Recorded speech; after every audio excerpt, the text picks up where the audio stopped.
The thunder cracked overhead like a whip. Out here in the Wyoming mud, it was the only sound Catherine Morgan could hear over the blood pounding in her ears. Each step was a battle, the cold mire sucking at her boots, trying to drag her down into the earth. It had been raining for 3 days straight.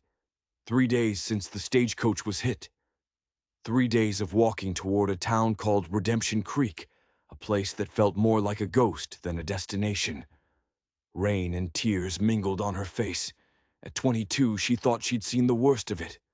Losing her folks, losing her home. But this was a different kind of alone.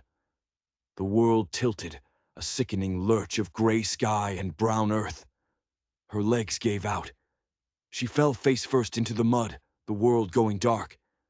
In the last flicker of thought, she heard something. Hoofbeats, or maybe it was just her own heart giving up. Then, hands. Strong hands, turning her over. Through the rain, she saw a silhouette, a man blacker than the storm clouds behind him. A cowboy. He lifted her like she was nothing, pulling her against a chest that was surprisingly warm. And as the darkness took her completely, a deep voice rumbled in her ear, a strange and terrible promise. "You're safe now, miss. You'll never be alone again." Heat. That was the first thing she felt, not the biting cold of the storm, but a deep, penetrating warmth. She was in a bed, a real bed with clean sheets. She was wearing a man's shirt, big enough to swallow her whole. Panic shot through her like a stray bullet. She sat bolt upright, and the room spun so violently she almost passed out again. "Easy now," a voice said, gentle but firm. Across the small cabin, a man sat by a crackling fire. He was big, tall, and broad, with sun-weathered skin that told a story of a life lived under an open sky. When he stood, he seemed to fill the entire room. His eyes, the color of summer grass, were kind, but cautious, too cautious. "Where am I?" Catherine's voice was a dry rasp. "My ranch," he said, pouring water into a tin cup. 15 miles outside Redemption Creek. I'm Hunter McAllister." He handed her the cup. "And you are?" "Miss Catherine Morgan," she said, her hand trembling as she took the water. She emphasized the miss, suddenly aware of the intimacy of the situation, wearing this stranger's clothes in his private cabin. A smile touched his lips, but it didn't reach his eyes. "Don't you worry, Miss Morgan. A neighbor, Mrs. Wilkins, helped get you cleaned up. Your clothes are drying." He pointed to the fireplace, where her dress hung like a muddy ghost. "How long?" she asked. "Since yesterday. You had a bad fever." The memories came back in flashes. The endless rain, the fall. "I remember falling," she said, her voice small. Hunter nodded. "Found you on the trail. Nearly rode right past. Thought you were just a pile of rags." He leaned forward, his forearms on his knees, his gaze steady and unsettling. "What was a woman like you doing out there all alone?" Catherine hesitated. Every rule of Boston society screamed at her not to trust this man, but he'd saved her. And there was something in his eyes, something that made her feel he already knew the answer. "I'm the new school teacher for Redemption Creek." His eyebrows shot up. "The teacher. The town's been waiting on you." "The stagecoach was robbed," she explained, the words tumbling out. "They killed the driver. I just started walking." His expression darkened. "Damn road agents. They've been plaguing these parts all spring." He ran a hand through his thick brown hair. "You're lucky to be alive." She looked around the cabin again. It was neat. Too neat. Sparse, but everything had its place. A few books on a shelf, a guitar in the corner, a beautiful handmade quilt on the bed she was in. It didn't look like a bachelor's cabin. It looked prepared. "You live alone?" she asked, then immediately blushed. "Just me and the hands. They've got their own quarters." He stood and moved to the stove. "You must be hungry. It's just stew." Her stomach growled, loud and embarrassing. Hunter's laugh filled the small space, but it felt hollow, forced.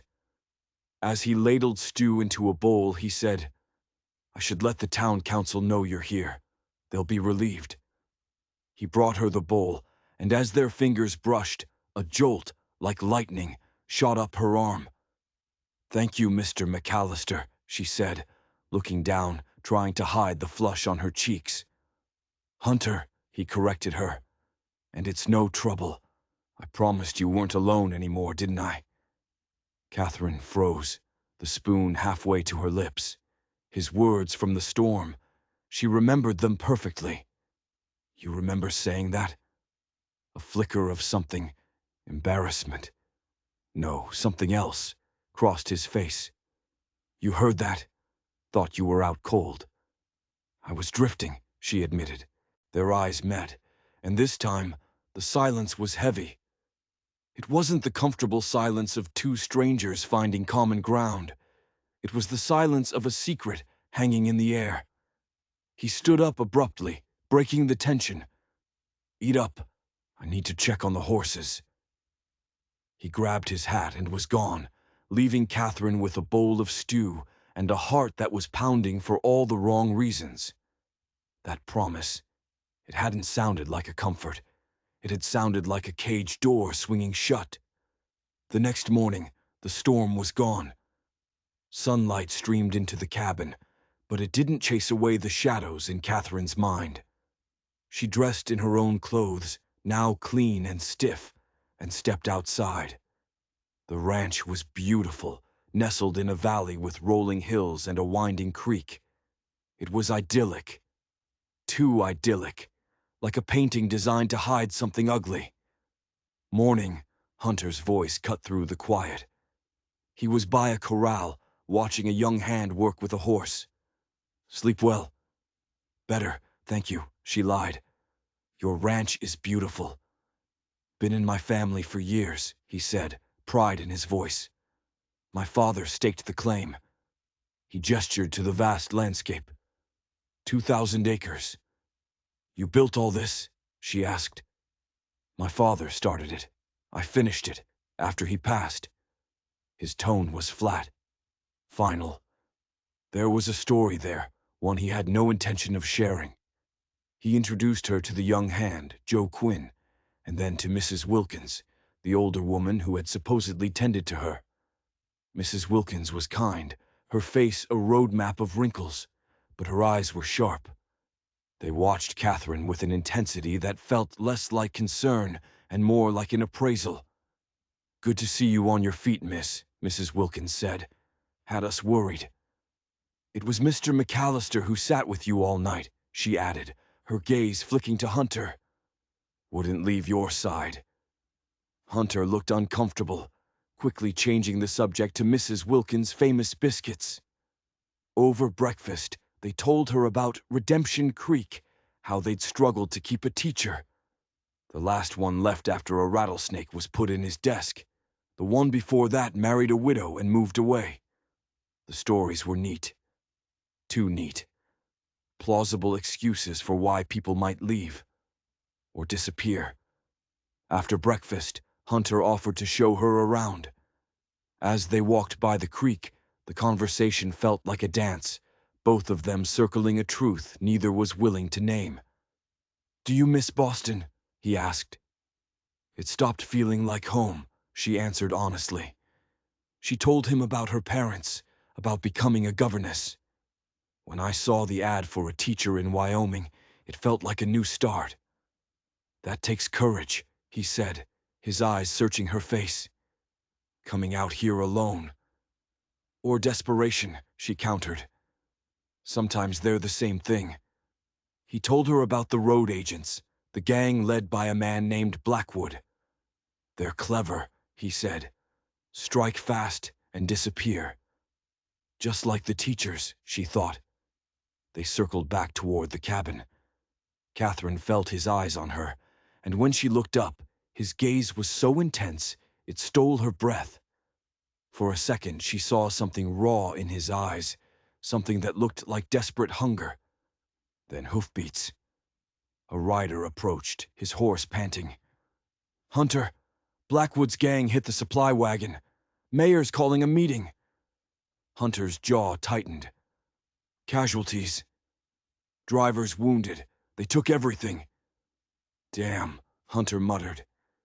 He turned to Catherine, an idea forming in his eyes. "This might be a good time to introduce you to the town. Would you like to come along?" The offer felt less like an invitation and more like a test. A way to see how she'd react, how she'd handle the town, and how the town would handle her.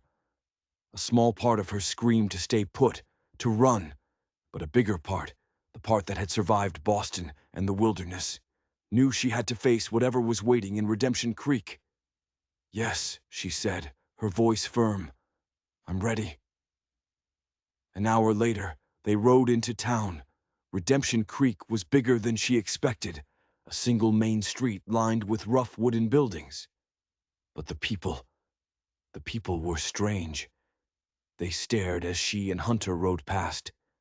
It wasn't simple curiosity. It was a heavy, knowing silence. The kind of silence that blankets a town with a shared, dark secret. Hunter helped her dismount in front of the town hall, his hands lingering at her waist. "Ready?" he whispered. His breath was warm on her ear, and it sent a shiver down her spine that was equal parts fear and something else, something she was terrified to name. She nodded, straightened her spine, and walked into the lion's den. The town hall was full of anxious men, but they all fell silent when she walked in on Hunter's arm. "Mayor Holloway," Hunter said to a large man with a handlebar mustache. "This is Miss Catherine Morgan, our new school teacher." A murmur went through the crowd. "The teacher," the mayor said, his eyes wide. We'd given you up for lost." "I was fortunate enough to find Miss Morgan on my land," Hunter explained smoothly. Too smoothly. A thin, sharp-eyed woman appeared at the mayor's side. His wife. Her gaze swept over Catherine, cold and calculating. "We've been quite concerned," she said, her voice like ice. "The term should have started 2 weeks ago." "I'm prepared to begin immediately," Catherine assured them, trying to sound confident. Then came the first lie. "What about Miss Morgan's living arrangements?" Hunter asked. "Is the teacher's cottage ready?" The mayor and his wife exchanged a look, a flicker of panic. "Ah, a slight complication," Mrs. Holloway said. "We allowed the doctor to use it for his new nurse. Temporarily, of course." It sounded utterly unbelievable. A town desperate for a teacher gives away her house. "Where is she to stay?" Hunter demanded, a protective edge in his voice that felt rehearsed. "The boarding house is full," the mayor said. "The hotel. Miss Morgan can continue staying at my ranch," Hunter declared, his voice booming with false generosity.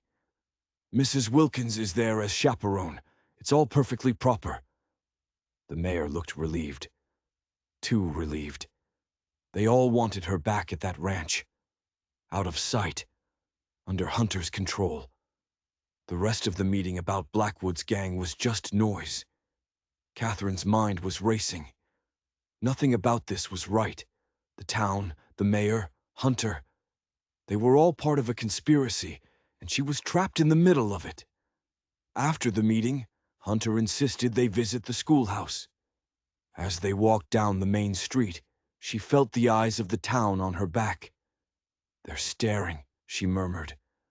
"Small town," Hunter said with a dismissive shrug. "New faces are always an interest." Then he added, almost as an afterthought, "especially when they're seen with me." "Why is that?" "I've had some disagreements with folks over the years." It was a vague, dissatisfying answer.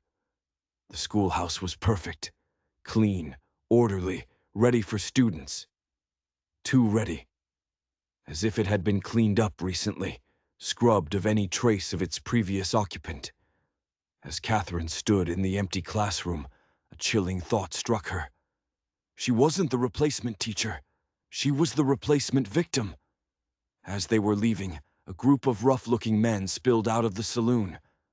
One of them, a man with tobacco-stained teeth, swaggered toward them. "McAllister," he slurred, his eyes raking over Catherine. "That your new woman? Bit fancy for your kind, ain't she?" Hunter stiffened. "Move along, Tucker." "Just being neighborly," Tucker grinned. "Madam, if you're looking for better company than this half-breed." It happened in a blur. Hunter had Tucker by the collar, his voice a low growl. "Apologize to the lady." Tucker's friends moved forward, but Hunter's hand dropped to the revolver at his hip. The men froze. The apology was mumbled and insincere. Hunter shoved him away. The whole confrontation felt theatrical, as if Tucker was playing a part, delivering lines he'd been fed, as if he was trying to establish a motive, a reason for future conflict. On the ride back, Catherine was silent, processing the slur. "What he called you," she said finally. Hunter's jaw was a hard line. "My mother was Shoshone," he said, his voice flat. He turned to her, his eyes challenging. "Does that bother you, Miss Morgan?" He expected it to. He wanted it to. It would give him an excuse for the town's hostility, a simple explanation for a complex lie. "No," she said, her voice steady. "It doesn't." A flicker of surprise, maybe even disappointment, crossed his face. He didn't speak again until they reached a rise overlooking the ranch. The setting sun painted the valley in gold and red. "This land is in my blood," he said, his voice suddenly thick with emotion. "My father saw its potential. My mother's people understood its spirit. I belong here." It was a beautiful speech, meant to disarm her, to make her see him as a man connected to his home, a man of passion and principle. But all Catherine heard was a man desperately trying to sell her a story she was beginning to believe was a complete and utter fabrication. As she looked at the beautiful, isolated ranch, a single terrifying question echoed in her mind. Who was the last teacher, and what really happened to her in Redemption Creek? The spell of the beautiful sunset was broken by a shout. A ranch hand was waving frantically, pointing to the west. Smoke. A thick column of black smoke was rising from the pasture. "Fire," Hunter said, his voice sharp, all sentiment gone. "Stay here." He spurred his horse into a gallop and raced toward the blaze. Catherine didn't stay. She followed, her heart pounding. By the time she reached the ranch yard, it was controlled chaos. Men were grabbing buckets, shouting orders. "What happened?" she asked Mrs. Wilkins, who stood on the porch, her face a mask of worry. "Fire in the west pasture," the old woman said, her eyes darting around. "Looks deliberate. Someone cut the fence." Deliberate. Just hours after the confrontation in town. It was all too convenient, too perfectly timed. Catherine spent the next few hours helping, her mind working furiously. This wasn't just a random act of vandalism. It was part of the play. The next act in the drama they were staging for her benefit. It was after midnight when Hunter and his men returned, exhausted and covered in soot. "We got it contained," he announced, his voice grim. "Lost 20 acres. "Was it Tucker?" Catherine asked, playing her part. Hunter nodded, his face hard as stone. "Found whiskey bottles and tracks heading back toward town. He works for the Harrington outfit. They've been trying to run me out for years." So now there was a villain, Silas Harrington, a rival rancher who wanted Hunter's land and water. A man who hated Hunter because of his heritage. It was the perfect story. It explained everything. The hostility in town, the attack on his ranch. It explained why Hunter might seem guarded, secretive. It was a brilliant lie, designed to make her trust him, to make her see him as the victim. "That's outrageous," she said, feigning indignation. "Your family has every right to be here." A small, tired smile touched his lips. "You're something else, Catherine." He used her first name, a calculated move to increase their intimacy, to draw her further into his web. Later that night, as she lay in her small bed, Catherine stared into the darkness, her mind racing. Hunter, Mrs. Wilkins, the mayor, Tucker, they were all actors. Redemption Creek wasn't a town, it was a stage, and she was the unwilling audience. But they had underestimated her. She wasn't some fragile flower from Boston. She was a survivor. They thought she was trapped in their story, but she would write her own ending. She would find out what happened to the woman who came before her, and she would not, under any circumstances, be the next teacher to disappear. The next 3 days were a masterclass in deception. Catherine played the part of the grateful, slightly naive city girl, while secretly observing every detail, every conversation, every lie. She spent her mornings in town, preparing the schoolhouse. The townspeople were polite, but their eyes were cold. They watched her, waiting for her to make a mistake. In the afternoons, she returned to the ranch, where Hunter would find reasons to be near her. He showed her how to read a brand, how to predict the weather from the clouds. He told her stories about his Shoshone mother, painting a picture of a man caught between two worlds. He was a good actor. She had to give him that. He was charming, intelligent, and at times, his feigned vulnerability almost felt real. He even played the guitar for her in the evenings, filling the cabin with sad, beautiful songs. It was all part of the trap. On Sunday, the day before school started, he found her by the creek. "Ready for tomorrow?" he asked, handing her a cup of coffee.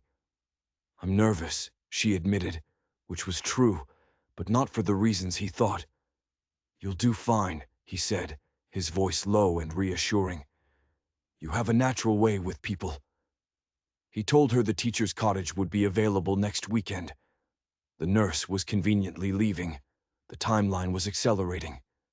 They were moving the pieces into place. Catherine knew she was running out of time. "I want to thank you," she said, looking him straight in the eye. "For everything." His gaze was intense. "I'm glad I found you, Catherine." The words were thick with unspoken meaning. Acting on a sudden, risky impulse, she reached out and placed her hand on his. She needed to see how he would react. He looked down at their hands, a flicker of genuine surprise in his eyes. Then, slowly, he turned his hand over and laced his fingers with hers. His touch was warm, solid, confusing. "Catherine," he began, his voice rough. Just then a shout from the ranch house. One of the hands was calling for him. The interruption was perfectly timed. Too perfectly timed. He let go of her hand. "I should see what that is." He walked a few steps, then turned back. "Would you join me for dinner tonight? Just the two of us. I'd like to talk." Her heart hammered against her ribs. This was it. The next phase of his plan. "I'd like that very much," she said, her voice steady. As he walked away, a cold dread settled in her stomach. Whatever he wanted to talk about, she knew it wouldn't be the truth. The dinner was an elaborate charade.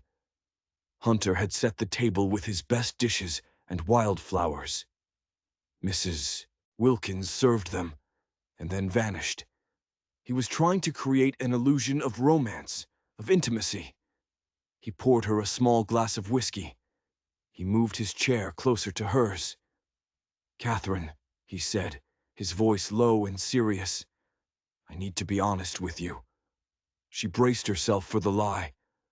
"These past days, I've never met anyone like you. Your strength, your kindness, the way you see people for who they are." He took her hand. "I know it's too soon. You hardly know me, but I can't let you move to town without telling you how I feel." He looked into her eyes, his own filled with a carefully crafted sincerity. "I'm falling in love with you, Catherine Morgan." The words hung in the air, a beautiful, poisonous lie. And in that moment, Catherine knew what she had to do. She had to pretend to believe him. She had to fall into his trap so she could spring her own. "I feel the same way," she whispered, the lie tasting like ash in her mouth. A look of triumph, quickly masked as hopeful joy, flashed across his face. He raised her hand to his lips. "I don't want to rush you," he said. "A relationship with me could complicate things for you in town." He was giving her an out, testing her, seeing if she would take the bait. "I don't care what people think," she said firmly, pushing her chips to the center of the table. Relief washed over his face. It was so real, so palpable, that for a terrifying second she almost believed him. He stood, pulling her to her feet. They were standing close, the lantern light dancing in his eyes. He raised a hand to her cheek, his touch surprisingly gentle. "May I kiss you, Catherine?" he asked. It was the last thing she wanted, but she had to see this through. She leaned in and pressed her lips against his. The kiss was a shock. It wasn't cold or calculating. It was full of a desperate, pent-up passion that felt terrifyingly real. It pulled her in, and for a dizzying moment, she forgot she was acting. She felt herself responding, her hands moving to his shoulders. When he finally pulled away, they were both breathless. He rested his forehead against hers. "I've wanted to do that since the first day," he murmured. It was the most convincing performance yet. He walked her to her room, their hands clasped. At the door, he kissed her again, a soft kiss full of promises he never intended to keep. As she closed the door, her whole body was shaking. The kiss had rattled her. It had felt too real. Was it possible she was wrong about him? Or was he just a better actor than she could have ever imagined? Her first day of school was a blur. 24 pairs of eyes watched her every move. The children were a mix of shy, eager, and sullen. But one of them was different. Billy Harrington, the 13-year-old son of Silas Harrington, the supposed villain of Hunter's story. Billy watched her with a cynical, knowing gaze. He wasn't just a boy, he was a piece of the puzzle. After school, Hunter was waiting for her. "How was your first day?" he asked, his smile impossibly handsome. "Exhausting," she said. "I'm proud of you," he said simply. The words were a warm blanket, and she hated herself for wanting to believe them. They rode back to the ranch, and a routine began. Days of teaching, evenings of stolen moments and careful lies. His kisses became more frequent, more passionate.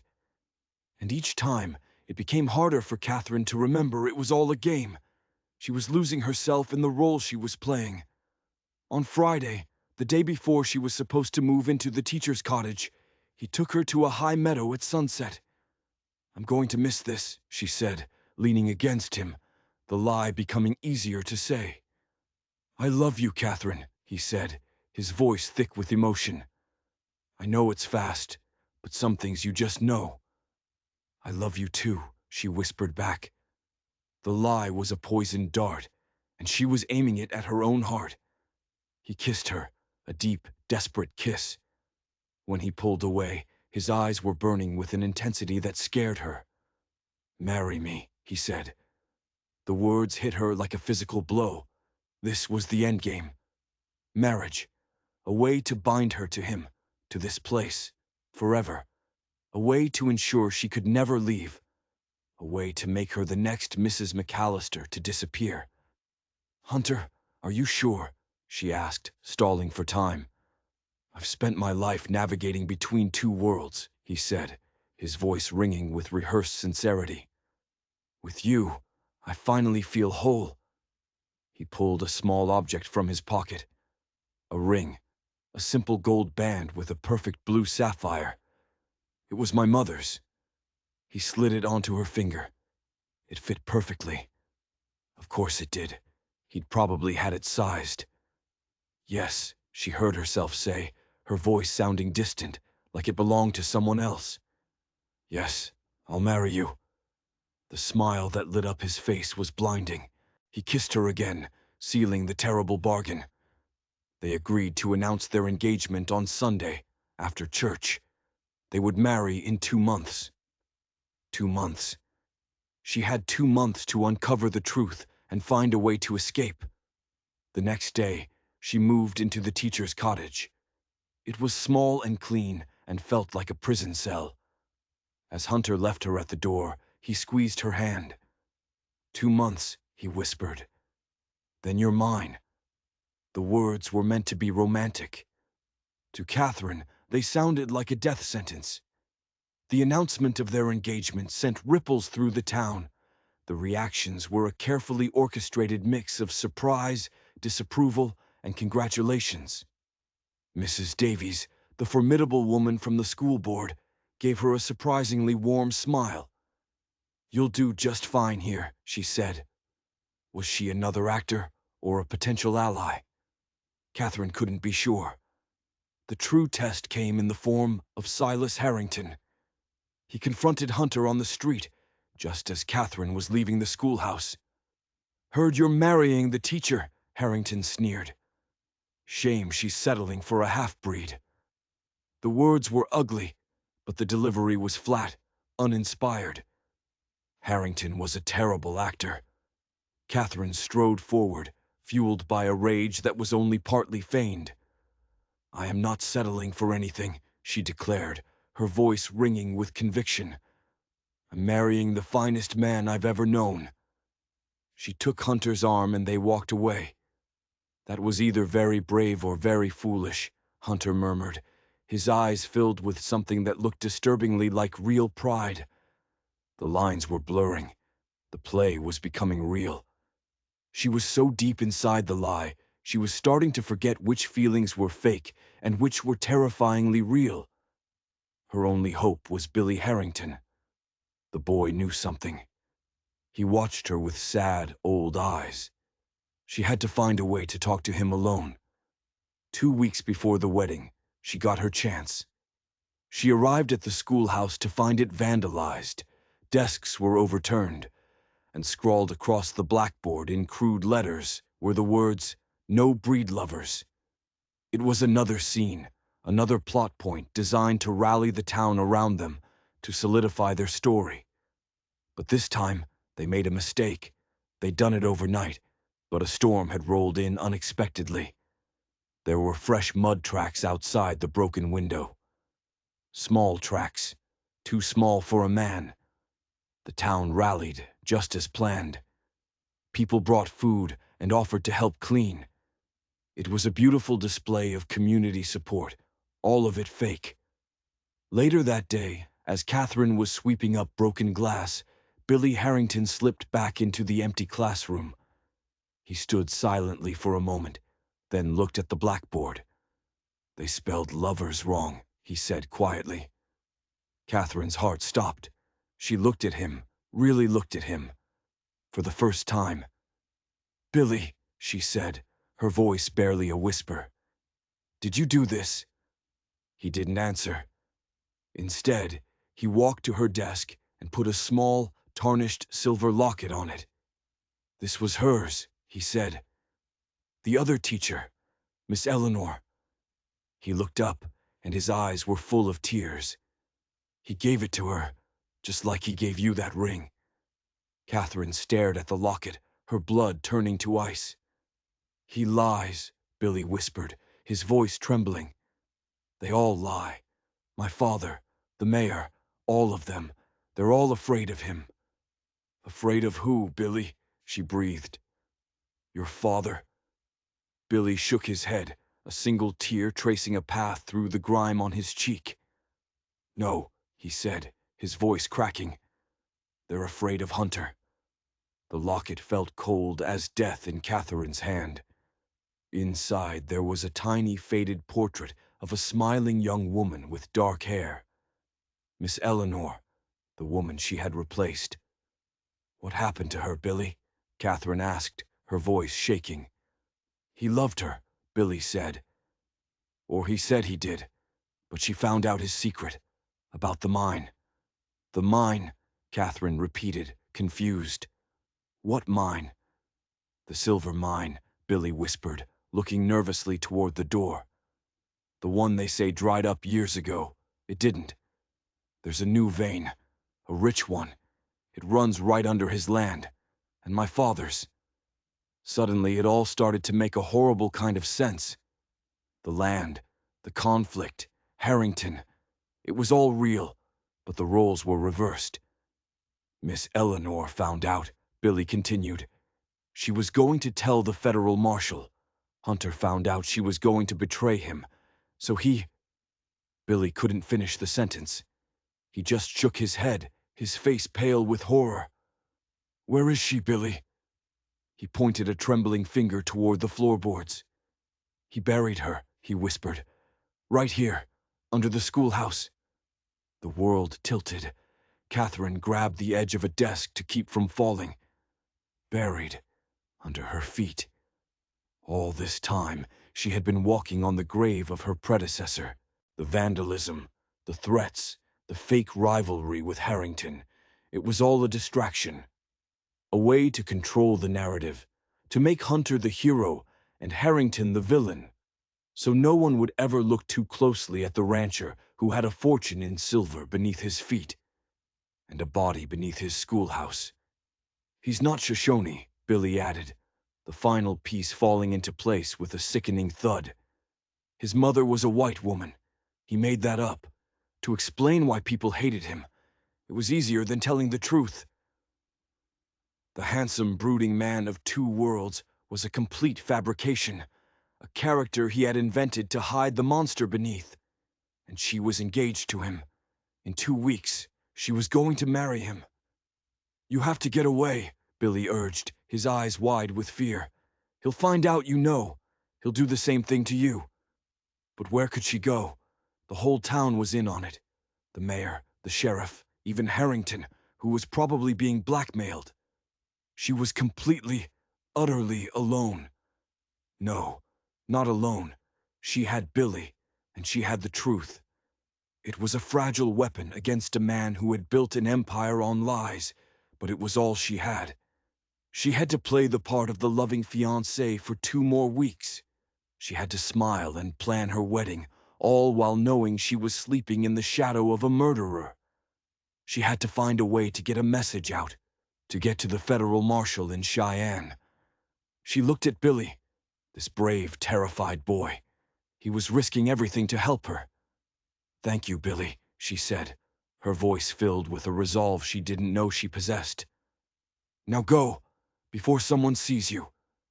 He slipped out the door, leaving her alone in the desecrated classroom with the ghost of Eleanor Vance. Catherine looked at the words on the blackboard. No breed lovers. It was a lie, built on top of another lie. She picked up a piece of chalk. Her hand shaking, she walked to the board and, next to the crude scrawl, she wrote a single word. Liar. The next 2 weeks were an agony of smiling lies. Catherine went to dress fittings. She discussed flower arrangements with Mrs. Wilkins, whose kind eyes now looked reptilian. She allowed Hunter to hold her, to kiss her, and every touch felt like a spider crawling on her skin. She played the part of a lifetime, the adoring bride-to-be, while her mind worked frantically, searching for a way out. She tried to get a message to Billy, but he was being watched. His father kept him close. Her every move was monitored. When she went to the general store, Mrs. Davies was there. When she went to the post office, the mayor was there. The town was a cage, and the bars were tightening every day. Her only hope was the wedding day itself. Hunter's family was coming, his fake Shoshone family. He had told her his uncle, a tribal elder, would be there to bless their union. It was a risky move, bringing in outsiders who weren't part of his conspiracy. It was her only chance. The night before the wedding, Hunter seemed restless. He held her close, his grip almost painfully tight. "Are you happy, Catherine?" he whispered into her hair. "More than I've ever been," she lied, her heart a cold, dead stone in her chest. "Tomorrow," he said, "everyone will see. They'll see that our love is stronger than their hate." He was lost in his own fiction, the hero of a story only he believed. The wedding day was bright and clear.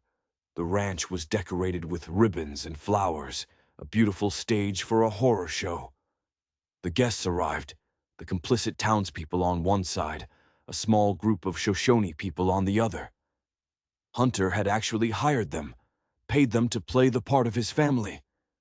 The deception was breathtaking in its audacity. Catherine walked toward him, a vision in white, her face a perfect mask of bridal joy. He stood waiting for her, magnificent in a black suit, his eyes shining with love and possession.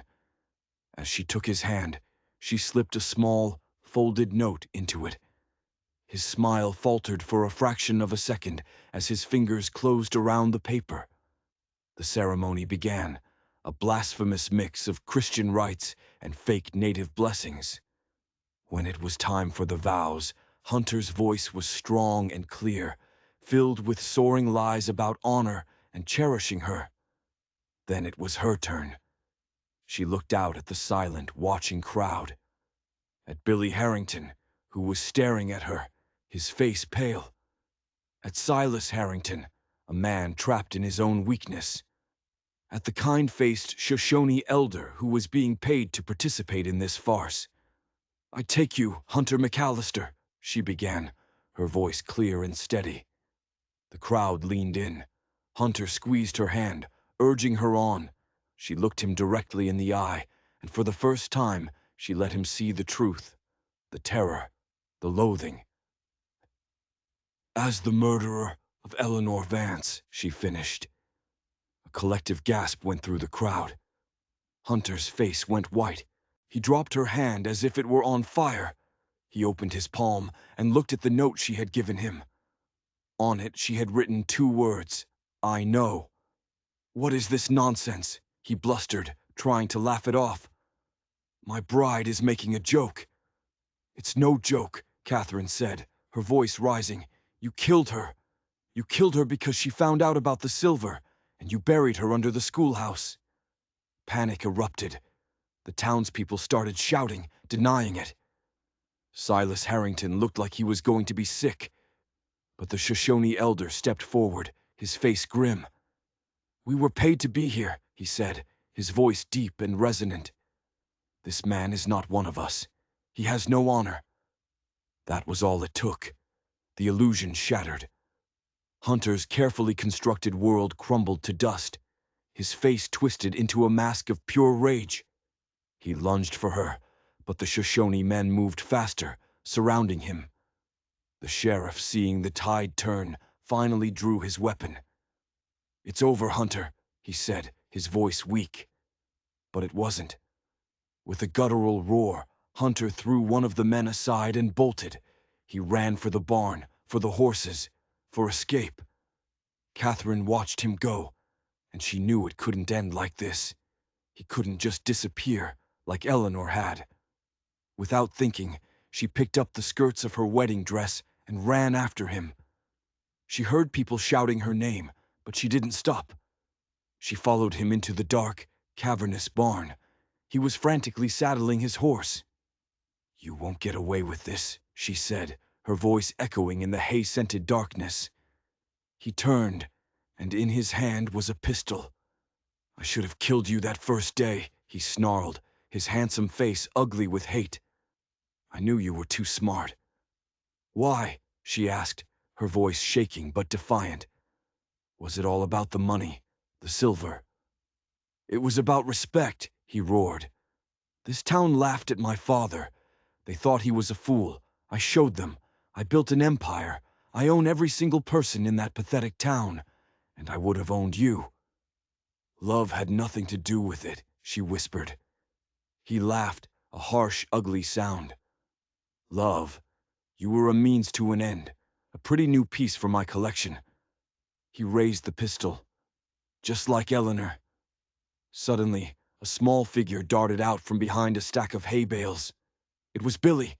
He threw a heavy pitchfork, aiming for Hunter's gun hand. The tines sliced through the air, and Hunter cried out as the pistol clattered to the floor. He clutched his bleeding hand, his eyes wild with pain and fury. He turned on Billy, murder in his eyes. But that moment was all Catherine needed. She scooped up the fallen pistol. It was heavy in her hand. She had never fired a gun in her life. She raised it, her arms trembling, and pointed it at the man she had almost married. "It's over," she said again. He stared at her, then at the gun, and a slow, cruel smile spread across his face. "You won't do it," he sneered. "You don't have it in you." He took a step toward Billy. The crack of the gunshot was deafening in the enclosed space. Hunter staggered back, a look of pure shock on his face. He looked down at the red stain spreading across his chest, then back up at her. He fell to his knees, and then collapsed into the hay, his eyes staring blankly at the barn rafters. Silence. Then the sound of running feet as the sheriff and the others burst into the barn. They stopped, staring at the scene. Catherine, in her white wedding dress, holding a smoking pistol. Billy, shaking but safe. And Hunter McAllister, the king of Redemption Creek, lying dead in the dirt. The truth, when it finally came out, washed over Redemption Creek like a flood, cleansing the town of its rot. With Hunter gone, the people he had controlled for so long finally started to talk. They told the federal marshal everything about the blackmail, the threats, the murder of Eleanor Vance. Her body was recovered from its shallow grave beneath the schoolhouse and given a proper burial on the hill overlooking the town. Silas Harrington and the mayor faced justice for their complicity, their sentences lessened by their cooperation. The town began the slow, painful process of healing, of redeeming itself. Catherine stayed. She had come west looking for a new start, and she had found one, though it was forged in terror and blood. She reopened the school, and this time the classroom felt different. It felt clean, safe. Billy Harrington became her most dedicated student, a quiet, serious boy who was slowly learning to trust again. She never married. Men came courting, drawn to the beautiful, courageous schoolteacher who had faced down a monster. But her heart was scarred. She had played the part of a woman in love so well that she had almost convinced herself, and the ghost of that feeling, the shadow of the man she thought Hunter was, made it impossible to let anyone else in. She poured her love into the children of Redemption Creek. She taught them reading and arithmetic, but she also taught them courage and the importance of telling the truth, no matter how difficult. She ran the ranch Hunter had left behind, with the help of Joe Quinn and a few loyal hands, turning his empire of lies into a legacy of hope.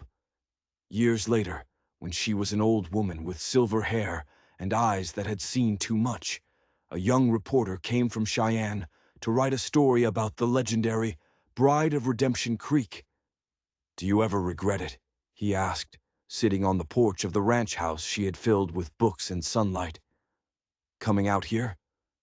Catherine looked out at the valley, at the rolling hills that had once seemed like the walls of a prison, but now felt like home. She thought of the life she had built, the children she had taught, the town she had helped save. "There are days," she said, her voice soft, "when I regret the path I had to walk. But I never, for one moment, regret where it led me." The story of Catherine Morgan is a testament to the fact that even in the darkest of places, one person's courage can be a light. It reminds us that monsters often wear the most handsome faces, and that true redemption isn't about forgetting the past, but about having the strength to build a better future from its ashes. If you were moved by Catherine's journey, make sure you hit that like button and subscribe for more stories of survival and justice. And let us know in the comments below, what do you think was the biggest lie Hunter told?